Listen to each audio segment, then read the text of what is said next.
Avant, je dormais n'importe où.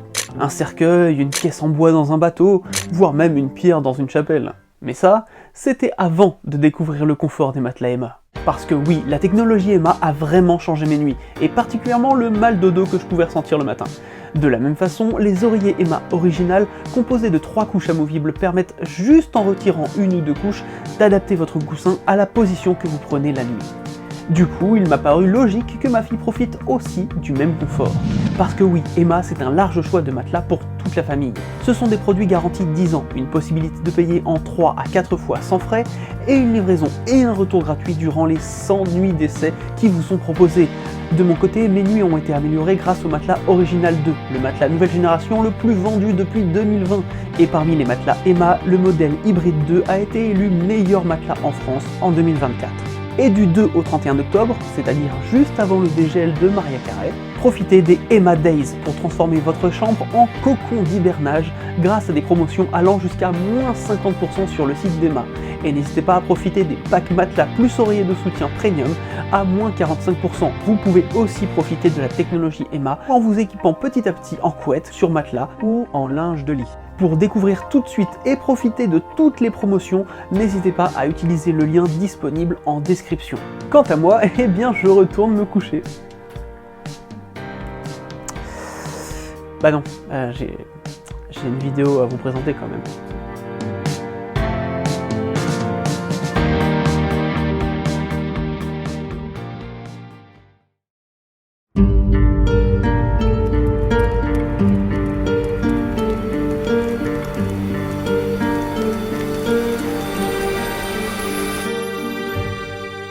Bonjour et bienvenue dans ce nouveau Curiosity. Aujourd'hui, je vous propose de découvrir un lit pas comme les autres puisqu'on lui accorde des pouvoirs miraculeux. C'est dans la commune française de Saint-Senery-le-Géret, en Normandie, que se cache ce lit atypique. Non loin de l'église, en passant par un petit chemin menant à un pré, vous découvrirez, posée au milieu de cette nature, une petite chapelle. Cette chapelle se nomme la chapelle de Saint-Senery-le-Géret, surnommée également la chapelle du Petit Saint-Senery. Et vous l'aurez compris, elle est donc dédiée à Saint Senery. C'était logique. Construite à la fin du XIVe siècle, début du XVe, à la place de l'hypothétique abri de branchage construit et occupé par Senery, et qui aurait également été un ancien oratoire, cette chapelle au style gothique s'intègre dans le paysage et parvient à faire écho à l'église que l'on peut apercevoir depuis la bâtisse. Elle fait partie des monuments historiques français depuis le 22 octobre 1926. À l'intérieur de la chapelle, on trouve un tableau de Saint Senery en position de prière. Et au moment où l'on fait cette vidéo, l'artiste à l'origine de l'œuvre reste toujours anonyme. On trouve également 2 statuettes, une de Saint Jacques de Compostelle, dont la main droite tenant à l'origine un coquillage a été amputée lors de la Révolution, et une de Saint Senery qui, lui, a perdu ses 2 mains. Toutefois, on accorde à cette petite statuette un pouvoir qui est devenu avec le temps une tradition. Mais on y reviendra plus tard. A l'origine, les statuettes entouraient le tableau anonyme, mais depuis 2007, le tableau et le petit autel qui l'accompagne ont été déplacés pour pouvoir apprécier les vitraux créés par Cathy van Holbeck. Ceux-ci ont une composition particulière. Ils sont composés de 4 couleurs, évoquant les 4 éléments naturels qui entourent la chapelle: la rivière, le pré, le coteau feuillu et la lumière. Mais le sujet qui nous intéresse le plus aujourd'hui est une pierre de granit se trouvant sur la gauche du bâtiment une fois passé la porte. Cette pierre de granit est surnommée le lit du saint. La légende raconte qu'il se servait de cette pierre comme lit lorsqu'il venait justement dans son abri au milieu du pré. À ce lit, on accorde 3 pouvoirs. On raconte que les enfants souffrant d'incontinence peuvent guérir en s'allongeant sur cette pierre. On dit aussi que les jeunes femmes désirant un enfant augmenteraient leurs chances de grossesse en s'allongeant sur ce lit de pierre. Enfin, on raconte que les parents voulant soigner les coliques de leurs enfants venaient gratter cette roche pour mélanger la poussière du lit à de l'eau ou du lait, pour que l'enfant soit soigné miraculeusement. Ajoutez à ces croyances miraculeuses celles que l'on accorde à la statuette de Saint Senery, dont on parlait un peu plus tôt. Une coutume locale veut qu'une femme désireuse de se marier peut planter une aiguille dans la robe du saint. Si l'aiguille reste plantée dans la pierre, alors son vœu de mariage sera exaucé dans l'année. Et d'ailleurs, si l'on observe de près cette statuette, on peut apercevoir qu'elle est parsemée de petits trous. Au fur et à mesure du temps, des personnes ont également commencé à déposer des vœux écrits à Saint-Cénéry. Si vous vous rendez sur place, vous pourrez voir une grosse quantité d'aiguilles concentrées au niveau des pieds du saint. C'est parce que la légende dit exactement la chose suivante. « Jeune fille qui désirait vous marier dans l'année, entrez sans hésiter dans cette chapelle. Enfoncez une épingle dans le talon du bon saint.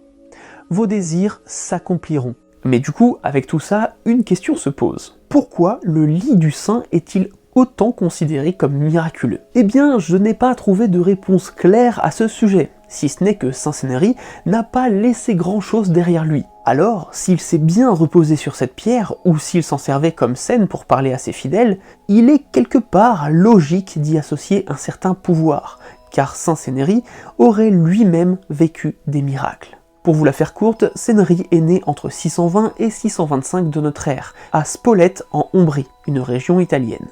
Plus tard, il part à Rome et entre dans les ordres bénédictins.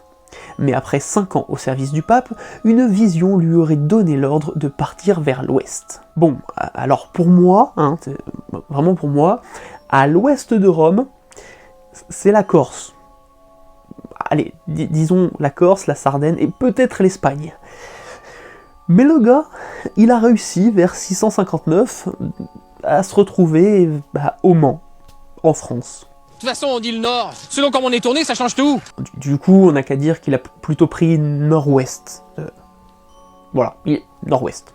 En 689, continuant son parcours, il arrive avec son disciple Flavard au bord d'une rivière, contournant un promontoire rocheux. Épuisé et mourant de soif, Cénéry commence à prier. Et là, miracle, une source d'eau jaillit.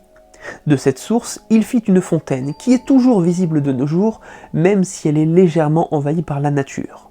On nomme cette fontaine la fontaine miraculeuse, et elle se trouve en face de la chapelle, sur la rive opposée.